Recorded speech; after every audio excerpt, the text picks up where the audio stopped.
There we go. Okay, good evening, everyone.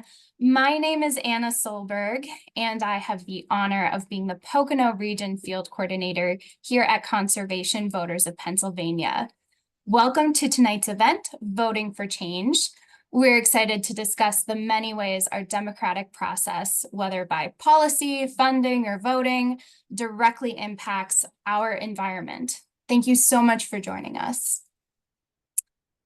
I want to start by thanking all of our co-sponsors who helped with promotion of this event.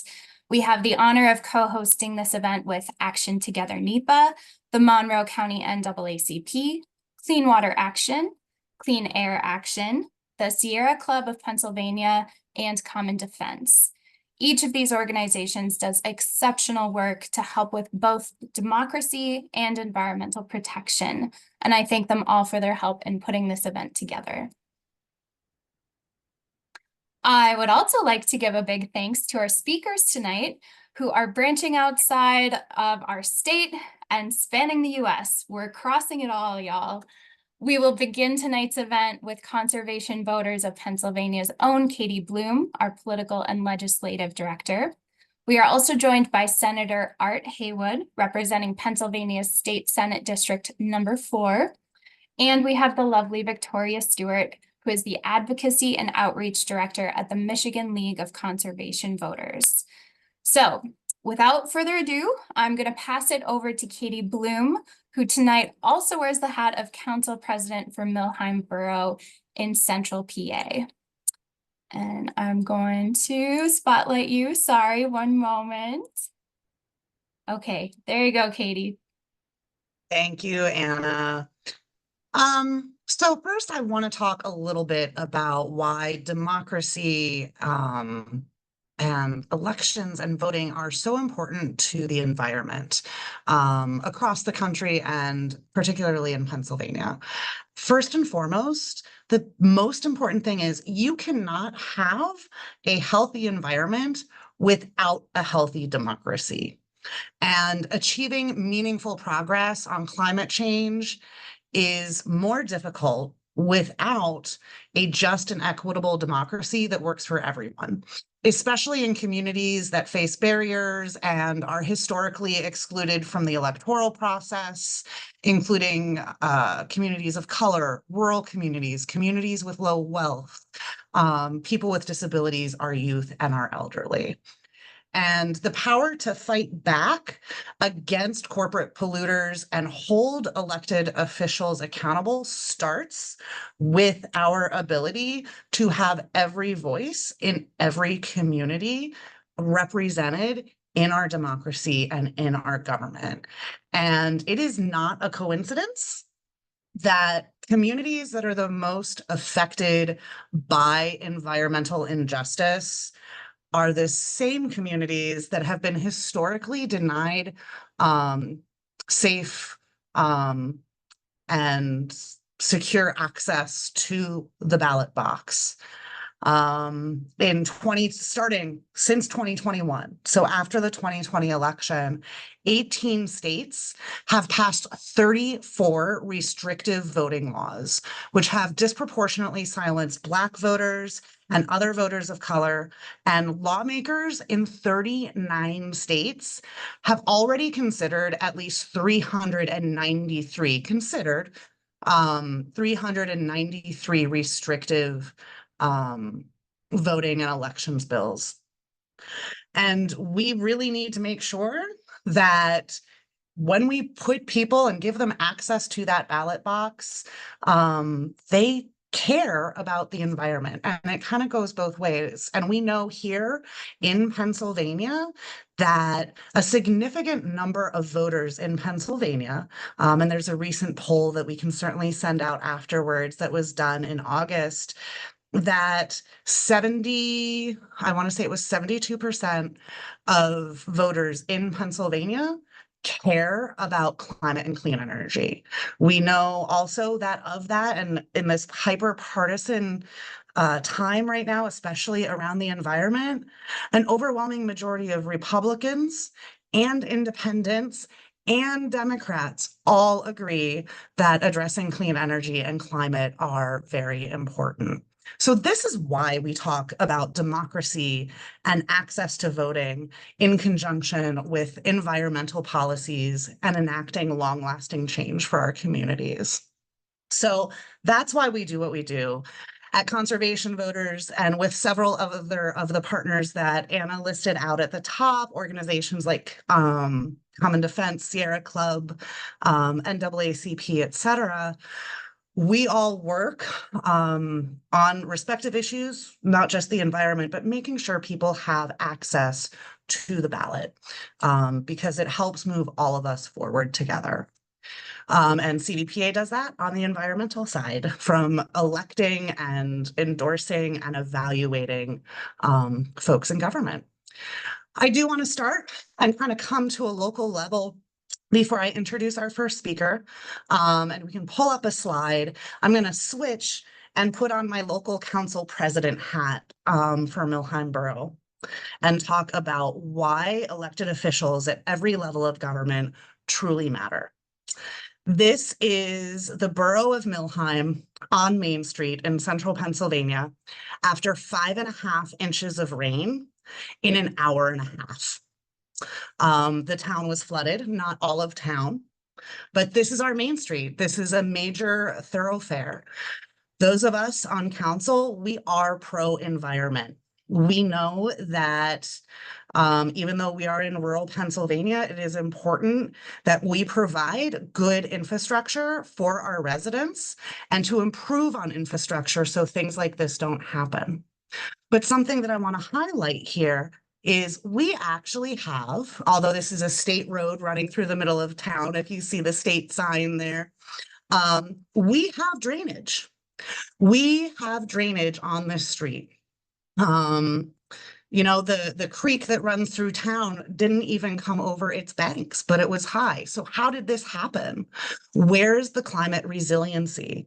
What are we going to do as borough council members to work with PennDOT and the state to make sure that communities like mine are going to have climate resiliency issues addressed? There's work that county electeds can do and county emergency management offices can do to work with local municipalities.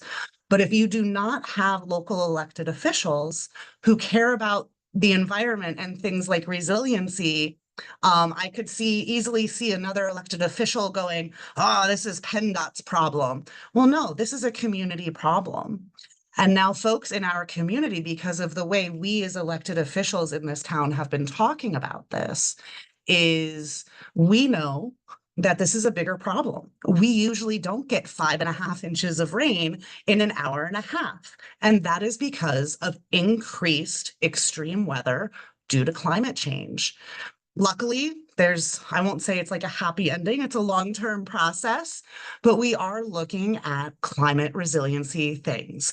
What was great is about 2 or 3 days after this happened, we actually had a meeting with our local PennDOT representatives about a whole bunch of stuff, and we were able to show them pictures of this and where we could potentially work together with them to improve the drainage and the resiliency.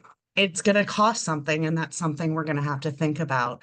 But this is why, even at the local level, folks really need to be caring about our environment. We don't have a big polluting industry in town, but climate change is directly affecting everybody, even in the middle of nowhere where I live. So that's sort of the local highlight of the evening. But I do want to not keep you all from the wonderful Senator Haywood. Just to introduce Senator Haywood, a lot of you probably already know him. He is a fabulous state senator from southeastern Pennsylvania who has a wonderful thing that I enjoy called a dignity agenda. And one of the big platforms on this is climate sustainability and knowing, kind of like the picture I just showed you, climate change, climate damage. Everything is intensifying. And Senator Haywood has also introduced bills over the years that he has been in the state Senate, is very well versed also in ballot access and democracy. and has had a wonderful agenda um, for dignity, voters or the environment. So I do want to introduce Senator Haywood here and let him go ahead and speak. Wow, thank you so much for the introduction and for sharing your experience as a township commissioner. I was a township commissioner before being a state senator in Cheltenham Township. And in my second year, there was Tropical Storm Lee. And Lee flooded significant areas of my district. And it was flooding, and unfortunately, it was even sewage backups. And of course, the neighbors were outraged, and rightly so, about the particularly the sewage backups, but also the flooding. It was out of that experience that I had, I guess, climate change 101, which is that the climate is increasing the level of flooding and rain in our districts, in our communities, and elected officials have a responsibility to respond to it. And I can tell you we have a responsibility to respond to it because I attended a public meeting where there had to be 300 people shouting at me, complaining about what had not been done by the township to protect them. Now, out of that experience, we did have some positive changes, but as we know, this does take a while. I firmly agree with that. But we came up with a program we call Sustainable Cheltenham. And Sustainable Cheltenham was organized by the commissioners, our Environmental Advisory Council, as well as colleges and universities that were in the district and the school district of my area. And we identified about 10 areas where we could make change. Some of them were about recycling. And we did adopt at that time a major recycling program that the township didn't have to deal with recycling. We had a number of programs to encourage reuse as well as recycling so that we had less trash going out. And so this Sustainable Cheltenham plan, I thought was going to be the biggest achievement I ever had as an elected official, because we even had our automated trash recycling, and on all the trash trucks, it says Sustainable Cheltenham, and on every cart that a person has where they put their recycling materials, it says Sustainable Cheltenham. And I could not be proud of that initiative. Well, then I got elected to the state senate, and some of you may know that that was a big surprise. But in any event, I was elected back in 2014, and I took this same Sustainable Cheltenham framework or approach to the state senate, and realized that certainly the flooding problem was not unique to my community. It's statewide, of course, it's national and international. My main effort has been to try to get our Commonwealth to shift from fossil fuels to renewable energy. I was fortunate. My wife and I had solar panels put on our home last year, directly as a result of the Biden Inflation Reduction Plan, which provided a $10,000 tax credit for us. That was important. In fact, I delayed a little bit trying to wait for a tax credit, but I got it, and I do have the panels up. And for those who are thinking about getting panels, it's a great investment. I had an electric bill that was $10 one month. Sorry for that tangent. But the solar and renewable energy has been a piece of legislation that I've been advocating for several years that would update our very old 2004 renewable energy standards, which are so far outdated. States around us are far beyond us. And so we've had approaches to require electric companies to purchase 30% of their electricity from renewable sources, and having some challenges getting that across the finish line. Now, of course, getting to more renewable energy will reduce the pace of climate change. And of course, we want to do that. And the reason that is part of my identity agenda is because the flooding that causes sometimes the most vulnerable of our neighbors to lose everything they have is a direct violation of their dignity. It is a man-made disaster, and it violates their very worth. It's basically saying to them, you're worthless. My youngest daughter was in college in New Orleans after Katrina. But talking to some of the individuals there, they felt that no one cared about them and they weren't worth anything in terms of protection. Clear violation of their dignity. And this climate damage is basically a statement of worthlessness. I was at in South Africa in February of 2023, and I heard some leaders talking about climate change. And in the United States, we normally often talk about climate change as affecting our children and grandchildren and the future. But they were in conversations about climate change today. It was the president of Trinidad talking about her nation, how her nation was being overrun with flooding and the current impacts of climate change. Now, I think what this means for us here in Pennsylvania, particularly in this election year, is a few things. One, climate change does affect the dignity and worth of everyday people when we act like it's not hurting them. So that's number one. These are dignity violations. Number two, the policies to change our climate policies, to reduce climate damage. Climate damage policies can come from private companies. There are some big businesses taking some action, but the heart of the policies will come from government.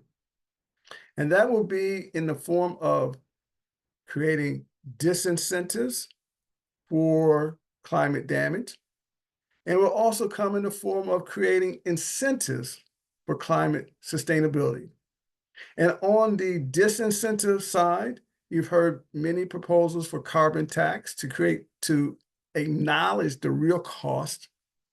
And on the incentive side, you've heard me share about the renewable energy incentives.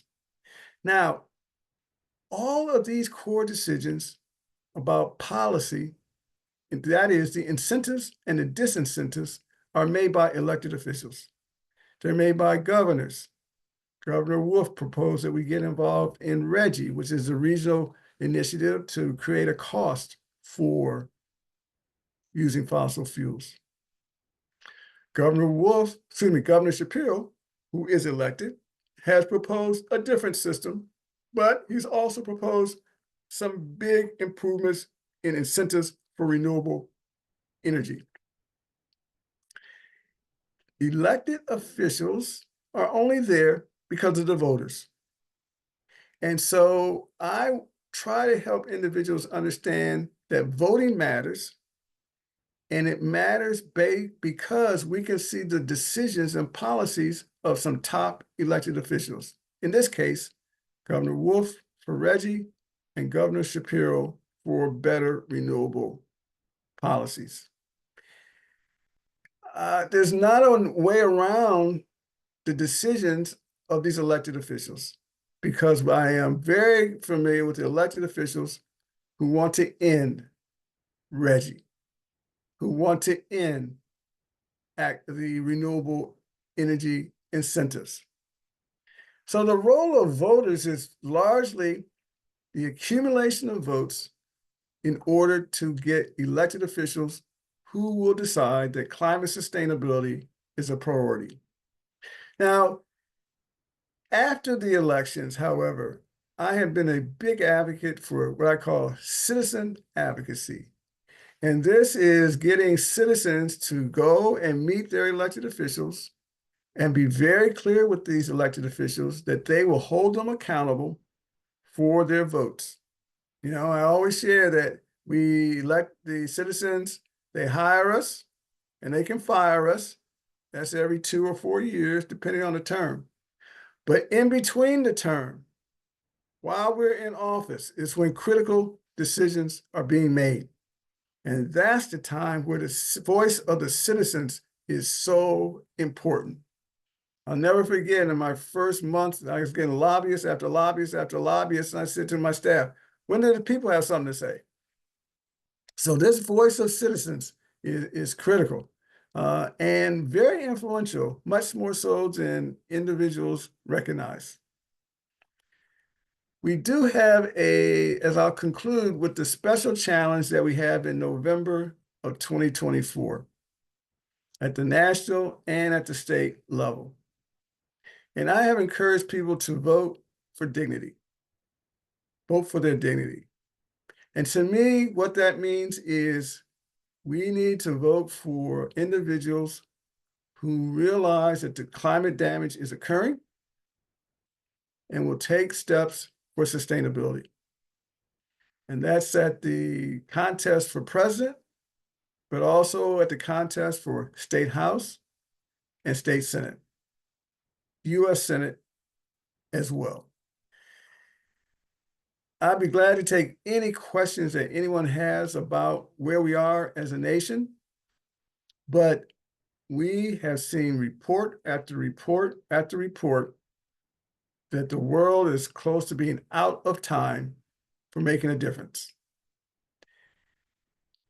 This is not a transition that's going to be like a hurricane where all of a sudden it's over. We are in a transition that if we don't take steps early, and maybe we're beyond early, if we don't take steps now, we will be on a path that's more inevitable from which we cannot recover. Which is, again, another reason why this election in 2024 is so important for our nation and for the world. Be glad to take any questions at this time. Are you able to stay on for some I am. Q&A? Okay, perfect. I'm gonna introduce Victoria then to talk about what Michigan's doing, and then we'll do Q&A for everybody. All right. I'm going to introduce a friend and fellow conservation voters colleague all the way from Michigan, Michigan LCV's Director of Advocacy and Outreach. Originally has started some work based on healthcare and political work, and became dedicated to climate and water and renewable energy. Also doing a lot of interesting work in rural communities in Southwest Wisconsin as well, throughout her career.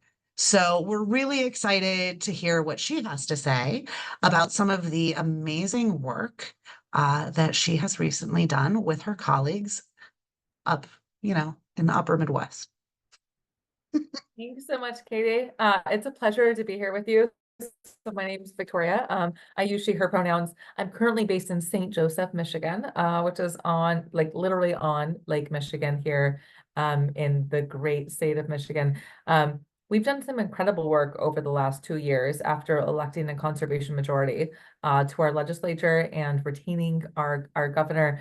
I got to tell you, not easy coming after Senator Haywood, but I do want to tell you a little bit about the work that Michigan LCB has been able to do over the last 2 years to push climate forward. And it's really been because in a very large part, we have really leaned into what voter education and voter registration and ensuring that we have some incredible voter registration laws here in the state of Michigan have been. So I'm going to share my screen. I'm going to ask just for somebody to confirm to me that you are seeing my screen without the crazy number of tabs that I have open in the background. Hopefully, is that happening right now? We can see it, but if you could move. Oh, nope, it's gone. You're good. Are you sure? Yep, you are good. There's just a box from the Zoom block, but you're good. All right. So I want to start off by saying, so last year in Michigan, I mean, we're not that far from Pennsylvania. We definitely consider ourselves to be allies. And last year we were able to achieve the boldest climate action in Michigan history. This was not easy. It was hard fought. I think I'm still tired actually from this fight last year. But it was because we had the voter laws that allowed people to show up and vote for climate. And so I have a little slideshow for you on that today. First thing is just setting the Michigan story. I mean, I think that anybody who watched the Democratic convention this year probably knows who Governor Gretchen Whitmer is. We are so proud of Big Gretch. She's been an incredible advocate for our state now for the last 6 years. She's going to continue to be with us until 2028. But she was a governor that we were proud to stand beside last year when we signed a monumental climate package into law here in Michigan. So one of the things that we talked about was like, how did we do this? And I think for a lot of states that are trying to build up the vision in which to do this, like it's important for us to share the Michigan vision here. And so one of the things that we wanted to do was we wanted to build power for this environmental movement in Lansing. We wanted to create this narrative, and we used, and I'm wearing the shirt today. You probably can't see it because I'm sharing my screen, but it says Our Water, Our Vote. This is the campaign that we do all of our work on. We found here in Michigan that that water is a winning issue. Like, we are the Great Lakes state, and everything that we do here is focused on our large bodies of fresh, clean water and what we can do to protect those. We also wanted to achieve fair districts with ballot initiatives. In 2022, we passed Proposition 2, which made Michigan one of the easiest states to register to vote in the country. And that's something that we're incredibly proud of. This was a monumental effort on behalf of not just Michigan LCV, but a lot of our partners, especially our C3 partners. I can't tell you how many signatures I personally collected on behalf of this initiative, because it was more than I can count. But passing this initiative really alleviated some of the concerns that we've seen in other states. I actually came, as Katie said, I came from Wisconsin before this.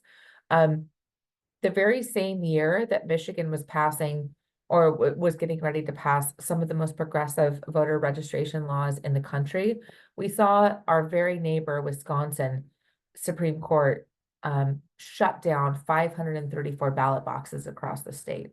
And the majority of those were done in a majority minority district, which we know as progressives that the only reason that that's happening is to suppress the vote. And so it's disheartening to see that happening in other places. We were really proud to see some movement forward here in Michigan.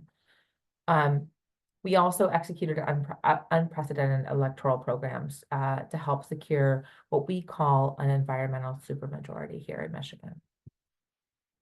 So I have a quick video. I'm just gonna, I messed this up earlier, so I just want to make sure that I have everything set up so that you guys can hear this.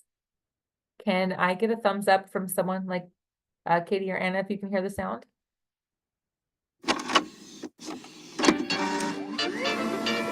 Yes, we can hear it.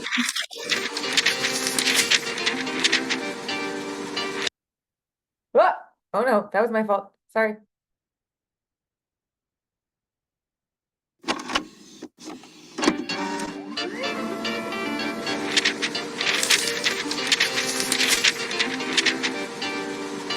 It's time for more wind and solar. The sun is shining, the wind is blowing. It's time for a clean energy future here in Michigan.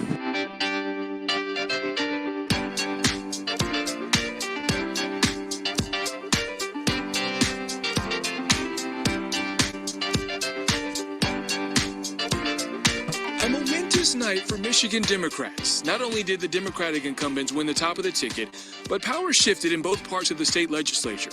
Democrats secured control of the House and Senate for the first time in nearly 4 decades. I'm really confident that we will come up with an agenda that represents what the people want to see done, that's practical, that is focused on those kitchen table issues. Addressing the climate crisis, the challenge of our lifetimes. Taking action on climate change. Taking action on climate change. Taking action on climate change is truly it's a kitchen table issue. A kitchen table issue. On climate change, which really is a kitchen table issue. These are kitchen table issues. We all know that climate action is a kitchen table issue. We've also introduced bills that would move us towards 100% carbon-free, making sure that we have a clean energy standard by 2035. These changes will increase efficiency, affordability, and accessibility for Michigan's utility customers, while also ensuring that we are creating good-paying jobs across the state.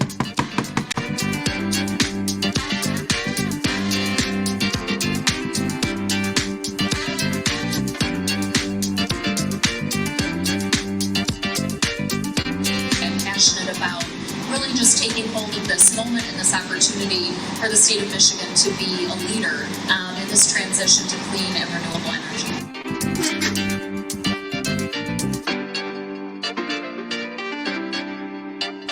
Representative Jen Hill is building a healthier, cleaner future for our community by passing a state budget to lower costs. To my fellow youth, keep demanding action. The people, united, cannot be stopped. Thousands, millions of young people actually care about these different problems. It is up to us as young people.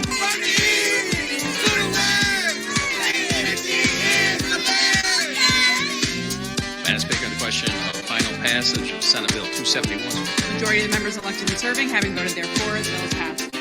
And today I'm going to sign 7 game-changing bills. Once I sign these bills, Michigan becomes a national leader on clean energy. Together, we are protecting our air, our water, and our land while focusing on taking climate change head on. Let's believe. Let's fight for future generations. Let's get it done. And now, let's finish making it the law of Michigan.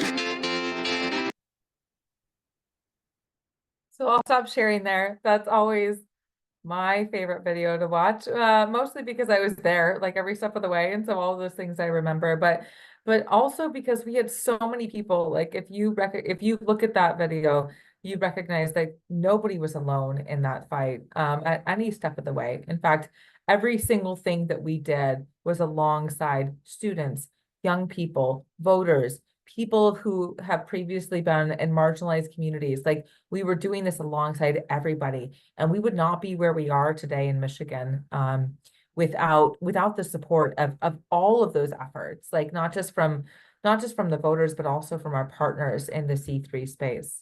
I'm going to go ahead and jump on to the next slide here. Can you still see my slides, or did I stop the slide?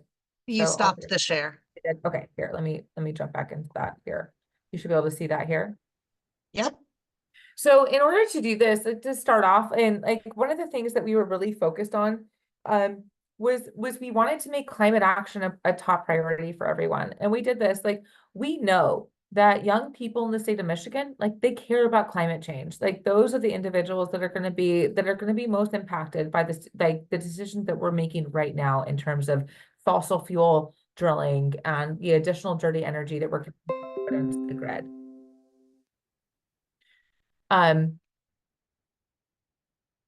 So we had this method, and the method that we had was this. So we knew in Michigan, and I would imagine this is very similar in Pennsylvania, that what we knew was going to resonate with voters was kitchen table issues. And when we heard this, and when we heard this directly from the governor's office, that was what they were going to be prioritizing, we said, you know what? Climate change is a kitchen table issue, and we will make sure that you know that it is. And we started to do that like right then and there. And I will tell you, this was literally the day after the election in 2022. We were all sitting in this room in Detroit, understanding that we had just won a trifecta that we didn't know that we were going to win. And we said, we are going to make climate change a kitchen table issue. We have to. It's up to us to do this. So we started talking about clean energy, how we were going to create how we were going to create job opportunities for all Michiganders that were going to be in the clean and renewable energy sector. We just got a statistic back today that says that we have over 120,000 clean energy jobs here in the state of Michigan, partially due to us passing the Clean Energy and Jobs Act last year. We are now number 6 in the nation for clean energy jobs.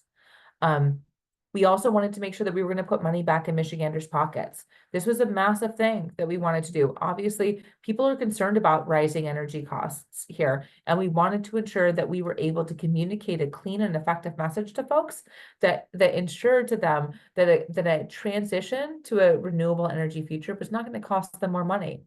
And we also wanted to lean into protecting our health and our kids' futures. And this was massive. I mean, like everything that we're talking about is something that our children in the future are going to have to deal with, like when it comes to a warming climate and the climate crisis overall. And so this was a massive issue for us. We aren't waiting for the future. We're building it now. Senator Erica Geist is building a healthier, cleaner future for our community by securing millions in the state budget to lower our energy bills and to weatherize our homes, schools, and businesses to be. I'm going to stop that there because I think that this gets a little bit off topic for us, but I do want everybody to know that like we actually launched a campaign in the beginning of 2023 and we spent $1.4 million on it across the state to be able to ensure that we were doing basically positive accountability for Democrats who were going to have to take this really important vote on clean energy. That snippet that you just saw there was something that we were running for one of our senators who is a massive climate champion here in the state of Michigan. And the next slide that you're seeing right now is some of the mail pieces that we sent out during that campaign. This was massive for us. This was a huge thing that we needed to do. We needed to make sure that we were able to build support for this movement in an off year, that we were able to do all of this work the year before we were actually going to need to vote on it. And so that was very strategic on the position of Michigan LCV. What we accomplished. And so when we got this bill across the finish line, what we did was like, we were able to protect our natural resources and produce cheaper energy. We were also able to bring supply chains home and lower costs for families. Governor Whitmer had something that she had called the My Healthy Climate Plan, and it was my MI as in Michigan, and it was something that we had been working to activate since I started with the organization. This was a massive undertaking for us to be able to get the My Healthy Climate Plan across the finish line, and we were able to do that. So we needed to have governor support, we needed to have legislative support, we needed to have the public support, and we needed to have partner support on this. Like there's no way that we would be where we are right now in terms of having passed one of the most progressive pieces of climate legislation, like renewable energy legislation in the country, without having all four of those pieces there. Part of that requires us making sure that every single person who is able to vote can vote and does vote. And so a lot of this work had to do with making sure that we were turning out the vote for a lot of individuals who sometimes, you have to remember this happened back in 2022, who sometimes don't vote in non-presidential elections, right? There was a ton of resources that were poured into making sure that folks who might have not known who the governor was or who the Secretary of State was or who our Attorney General was, were still showing up to vote for this. Like we needed to make sure we had every vote to get this across the finish line. We needed to make sure that we had every vote to get Prop 2 across the finish line. And Prop 2 was something that ensured that every Michigander was going to have the right and the freedom to vote come this year. And so I know that we're going to continue to see increased voter turnout here in 2024 in this very important presidential election because of our work to pass that bill in 2022. But also we are we fully recognize, and I think that we are in a very similar state as Pennsylvania when we say this, that we can put as many things up to the public for vote as possible, but if the public does not have safe and easy access to vote, we're not going to get these things across the finish line. And so it's up to us to make sure that we are not only protecting clean energy, clean water, and a clean environment, but that we're also protecting a clean democracy. Yeah. Thank you so much, Victoria. I'm gonna, with Victoria and Senator Haywood, I will moderate some of the questions that have been coming in, and thank you all for this. Actually, a question for both of you, because I think it's going to be interesting to hear what a state that has been able to push strong environmental legislation through, and a state that's still working on it. Voting is still important. I think we both know we are the swingiest, some of the swingiest states here. But how does voting help further environmental justice across the state and within our own communities? And I'll let both of you give an answer to this. So first of all, I want to thank Victoria for sharing that fantastic strategy, which focused on Lansing. That's Harrisburg for us, and focused on kitchen table issues as opposed to broad concepts like Green New Deal to make it practical for people. So that's a fantastic strategy. So the voting access is critical because many of the voters that it's going to take to win are not traditional voters.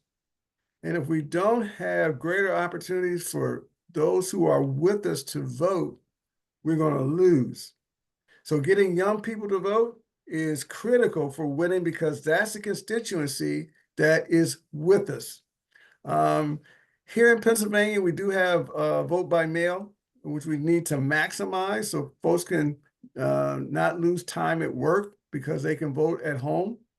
We don't have ballot initiatives here, so that's a vehicle that Michigan has that we do not. But I think the answer for me is very straightforward. We need young people to vote in order to win. And anything that can increase the voter participation by young people significantly increases our chances to win climate sustainability. Thank you, Senator Haywood. And I would jump in on that and say like that's been a massive aspect of our outreach, right? It's been like we do a lot of previously, a lot of our outreach was on college campuses. We've expanded that now to community college campuses. We've expanded that to tech schools. We've expanded that to high schools. In fact, we're partnering with the Secretary of State here in Michigan to do what we call mock elections, even in high schools now, to make sure that we have folks that are ready and able to vote as early as possible. The other thing that we're doing, and we're working like really hard with partners on this, is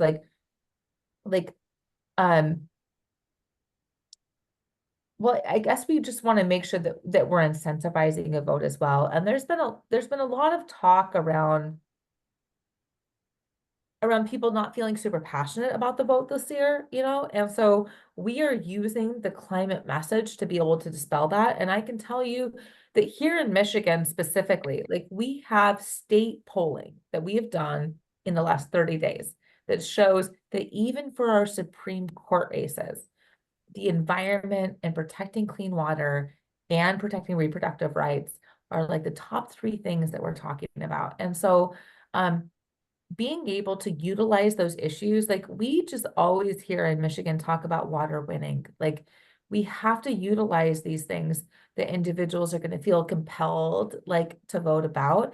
And so that's been probably the second biggest thing that we've been leaning into here is really just making sure that we're utilizing our messaging in the right way. Like we've got to make sure that people understand the impact of this vote. And I, more than anyone, want to be able to stop saying this is the most important vote of your lifetime. I promise you that. Like we're all tired of that. But this one is.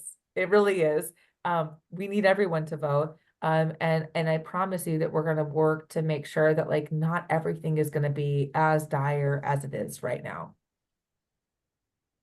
I'm seeing I saw a little chatter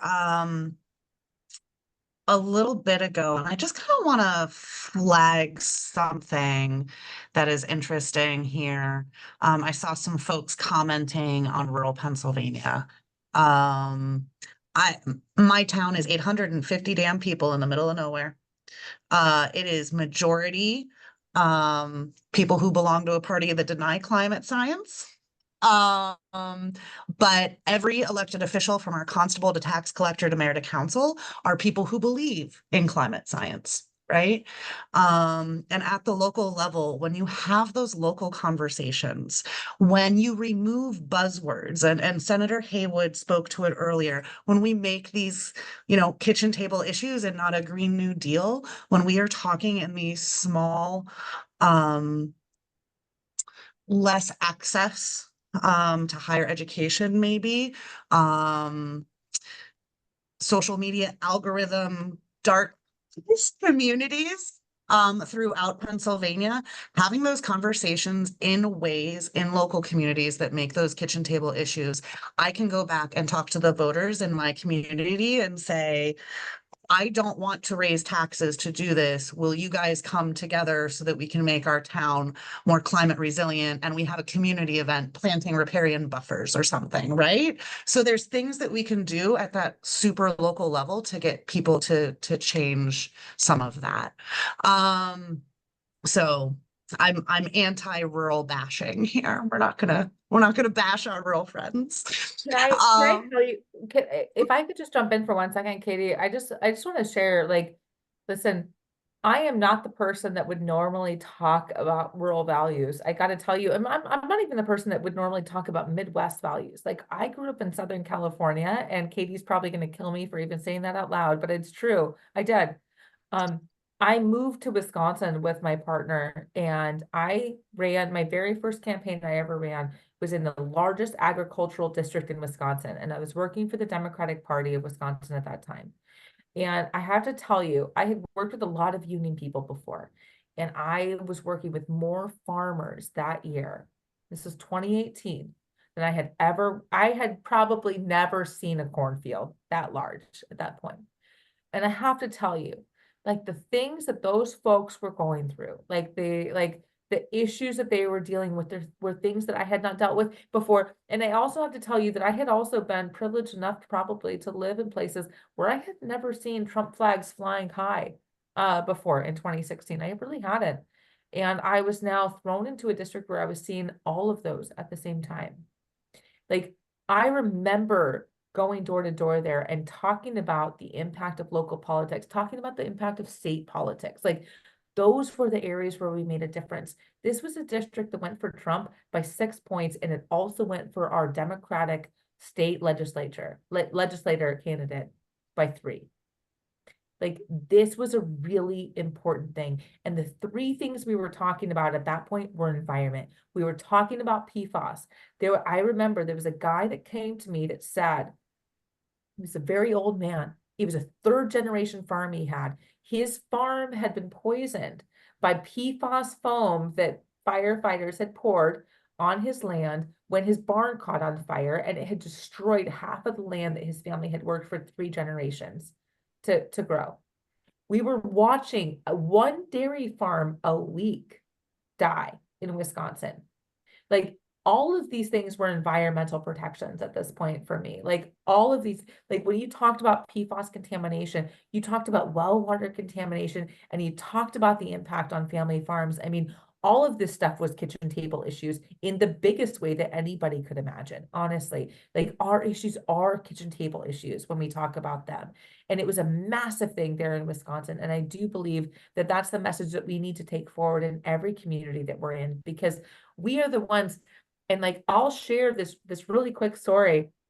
I'll pass it over to Senator Haywood, but, like, I remember it was 2020, it was April of 2020, and I was showing up to the special election, and I saw a guy pulling up in an old beat up truck, and the truck couldn't even turn off. Like, I knew why he kept it. Like, we were at the polling place, he kept it running because I knew that he couldn't turn it off, the whole thing. And he had a Farmers for Trump hat on.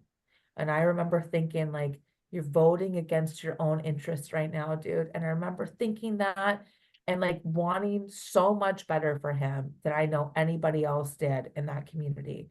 And that's where we are. And that's how we make positive change. Is like, we have got to be there. We've got to be talking to our friends. We've got to be talking to our family. We've got to be talking to our neighbors around this stuff.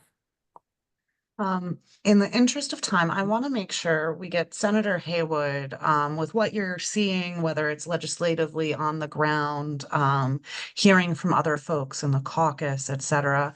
What are some things that we should be looking at when it comes to protecting our democracy in Pennsylvania, this fall? Are there any particular types of voter suppression tactics that we might be seeing? What are things that we can do to push back against those things this fall? So number one is we just got to encourage people to vote. We have tremendous voter options here in Pennsylvania, particularly with mail voting.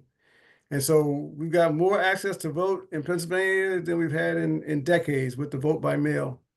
I'm not really as concerned with voter suppression as with voter turnout. And we just encourage people to vote and vote. I think that's the most important thing that we can do, and help people understand what they're voting for.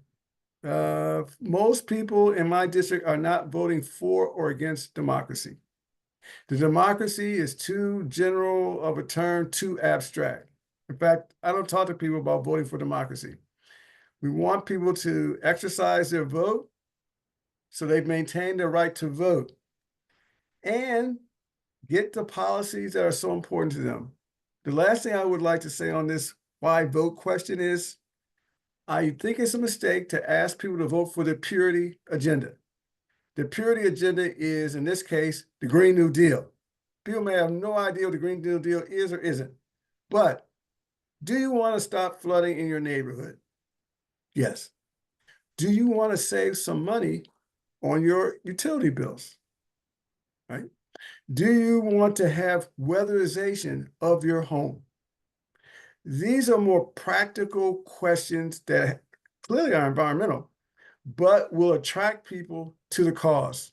So I think getting away from the big policy questions and getting, as the folks in Michigan described, down to the kitchen table is critical. It's critical for winning our seats. Now, we do have a chance to pick up some environmentalists in the state Senate and in the state House. I wrote an article some years ago called Take the States, because it's the states that have the tremendous power for our lives. So that would be my main message. Don't worry so much about voter suppression or all the negativity. Don't pay any attention to the polls. None. Zero. Just get people to come out and vote. Thank you.